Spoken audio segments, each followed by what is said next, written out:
माजी खासदाराला मी सांगतो की त्याच्या मालकाचा 2.5 वर्षाचा महाविकास आघाडीच्या सत्तेचा काळ जरा त्यांनी आठवावं.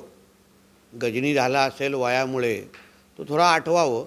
आणि तेव्हा तुझ्या मालकाने देवेंद्र फडणवीसजींनी चालू केलेल्या किती प्रकल्पाला स्थगिती दिली, विरोधी पक्षाच्या भारतीय जनता पक्षाच्या किती आमदारांना त्यांनी निधी दिली, आमच्या किती याद्या कामाच्या तुम्ही बदलायच्या, किती कामं आमची थांबवली.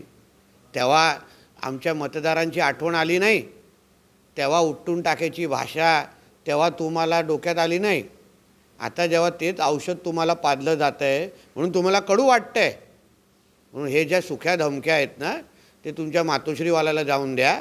इथे काय तुझ्या धमक्या आता कोकणाची जनता तुम्हाला सहन करणार नाही. आणि आम्हाला उठून टाकण्या अगोदर रत्नागिरी सिंधुदुर्गच्या जनतेने तुम्हालाच कायमस्वरूपी उपटून मातोश्रीची नोकरी करण्यासाठी तुम्हाला आता मुंबईला पाठवून दिलेली आहे. पण ही भाषा तिथे करा, आमच्या इकडे नको. तर त्याच्यावर असं एक उत्तर केलं होतं की कोंबडीद्वारे एक गाढवद्वारे एक बकराद्वारे असं देखील हे असं घ्या.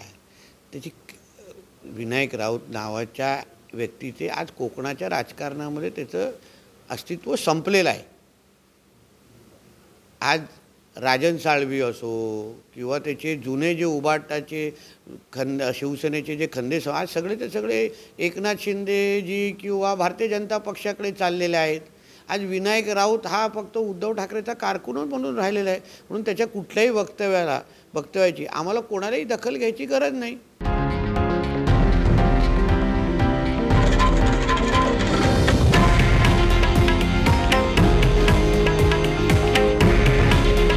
हे आहे देशातील नंबर 1 न्यूज नेटवर्क आणि आपण पाहत आहात TV9 मराठी. काळजी तुमची, हित महाराष्ट्राचं.